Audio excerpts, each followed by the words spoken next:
बंधू भगिनींनो, जय भारत, जय संविधान. सध्या एक विषय फार मोठ्या प्रमाणात सर्वदूर चर्चेत आहे.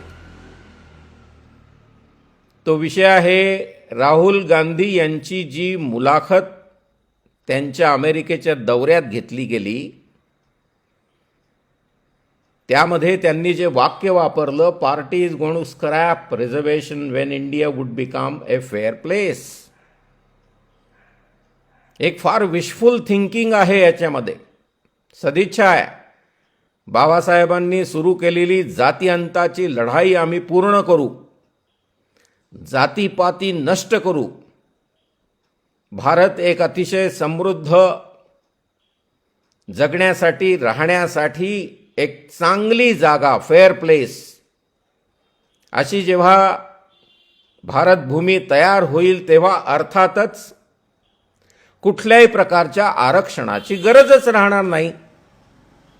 अशा प्रकारचा त्या वाक्याचा मतितार्थ आहे. म्हणजे त्यासाठी काय करणार आहे काँग्रेस? जातीअंताची लढाई लढणार आहे, जातीपाती नष्ट करणार आहे, कुठल्याही प्रकारचा भेदभाव शिल्लक राहू देणार नाहीये. कुठल्याही प्रकारे समाजातल्या सर्व घटकांमध्ये एकोप्याचं वातावरण निर्माण होईल, वैमनस्य निर्माण होईल, अशी कुठलीही कृती घडणार नाही. एकोपा राहील, अशा प्रकारचे समाज हार्मोनियस होईल, एकजिन्सी होईल. अशा प्रकारच्या सगळ्या व्यवस्था आम्ही सत्तेत आल्यानंतर करणार आहोत, हा त्याचा मतितार्थ आहे. परंतु फार वेगळ्या प्रकारे बीजेपी, RSS जे शोध घेत होते, या लोकसभेच्या निवडणुकीत दलितांची, मुसलमानांची मतं इंडिया आघाडीकडे गेल्यामुळे, महाविकास आघाडीकडे गेल्यामुळे त्यांना जो धक्का बसला मागच्या लोकसभेच्या निवडणुकीमध्ये, त्या धक्क्यातून ते सावरलेले नाही आहेत. त्यांच्या सतत चर्चा चालू आहेत, करायचं काय, कोणत्या दलित नेत्यांना हाताशी धरायचं.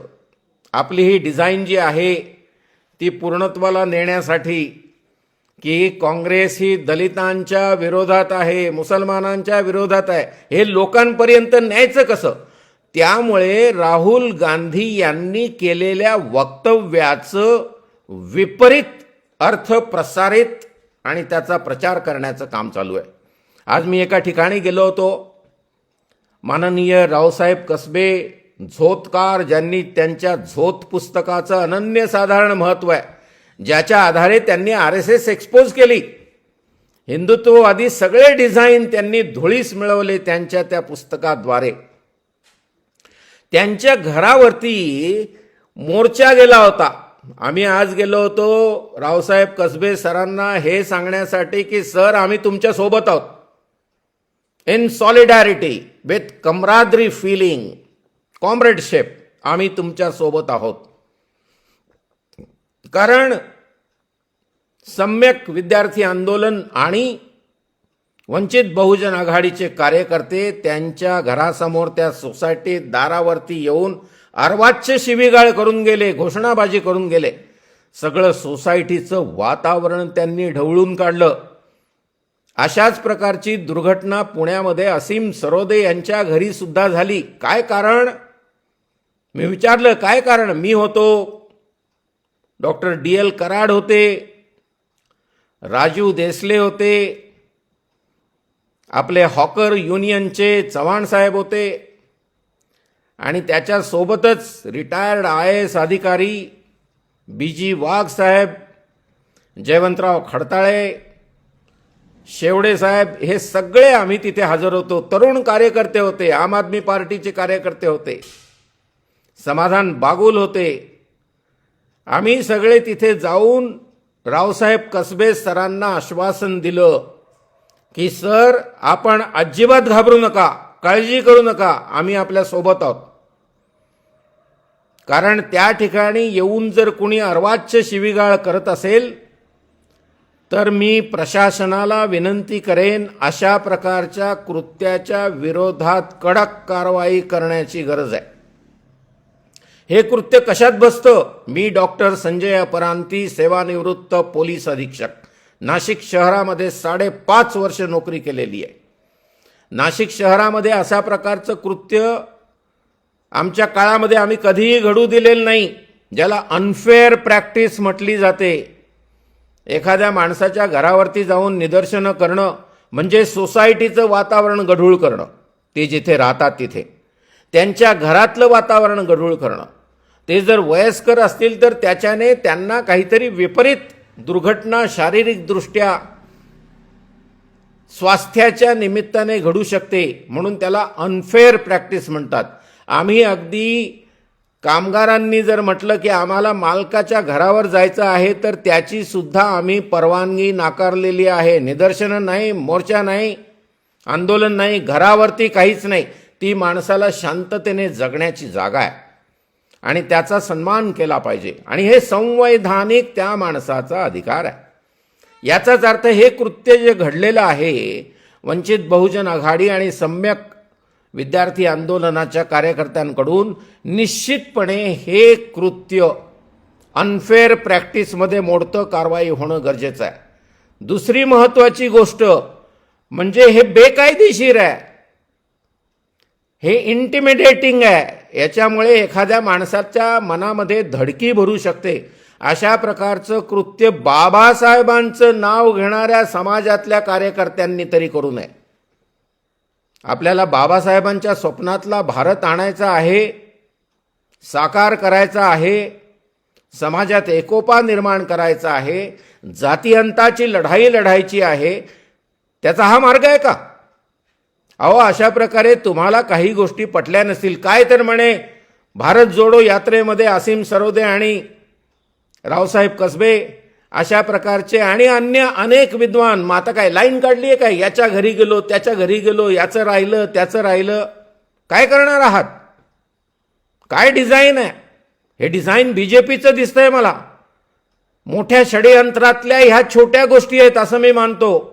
एक एक टप्पे बीजेपी घेत चाललेली आहे, कारण त्यांना या इलेक्शनमध्ये हे दाखवायचं आहे की काँग्रेस तुमची विरोधक आहे, राष्ट्रवादी पक्ष शरद पवार साहेबांचा तुमचा विरोधक आहे, उबाठा उद्धव बाळासाहेब ठाकरे यांची शिवसेना तुमचा विरोधक आहे, म्हणून यांना मतं देऊ नका. अरे पण त्यासाठी तुम्ही हे कृत्य जे करत आहात ते बेकायदेशीर आहे, असंवैधानिक आहे, इंटिमिडेटिंग ॲक्ट आहे. अशा प्रकारचं कृत्य करायचं नसतं, कारण याच्याने तुम्ही सामाजिक स्वास्थ्यामध्ये निश्चितपणे बिघाड निर्माण करणार आहात. त्यामुळे ही कृत्य प्रशासनाने कुठल्याही परिस्थितीमध्ये, बरं कशासाठी कृत्य? राहुल गांधींना बदनाम करून त्याद्वारे मतदारांचं मतदान हे महाविकास आघाडीकडे जाणार नाही, यासाठीच हे डिझाईन आहे. आपल्याला हे डिझाईन हाणून पाडावं लागेल. त्याला कारण आहे, या देशावरचं सगळ्यात मोठं संकट जे आहे त्या संकटाचा मुकाबला आपण लोकसभेच्या इलेक्शनमध्ये केलेला आहे आणि त्यातून आपण देश वाचवलेला आहे. तशाच प्रकारे पुढे जाऊन आपल्याला विधानसभेच्या निवडणुकीमध्ये सुद्धा देश वाचवण्याचं, संविधान वाचवण्याचं, लोकशाही वाचवण्याचं काम करायचं आहे. बंधू भगिनींनो, कृपया भ्रमाचे भोपळे फोडून टाका. अशा प्रकारे भ्रम निर्माण करून निवडणुकीमध्ये मत विभाजन करण्यासाठीचे जे प्रयत्न चाललेले आहेत समाजामध्ये, ते प्रत्येक तुमच्यामध्ये असलेल्या बुद्धीचा प्रत्येक कण नि कण वापरून हे सगळे प्रघात, हे सगळे प्रकार, या सगळ्या प्रक्रिया आपण एकजुटीने हाणून पाडूया. रावसाहेब कसबे साहेब, असीम सरोदे साहेब, सर्व अशा प्रकारे पुरोगामी चळवळीचे कार्यकर्ते आम्ही आपल्या सोबत आहोत. मी डॉक्टर संजय यशवंत अपरांती, सेवानिवृत्त पोलीस अधीक्षक, संस्थापक बहुजन हितकारणी सभा, आपल्याला कळकळीची विनंती करतो आणि अशा प्रकारचं कृत्य करणाऱ्यांचा जळजळीत निषेध करतो. धन्यवाद. जय भारत, जय संविधान.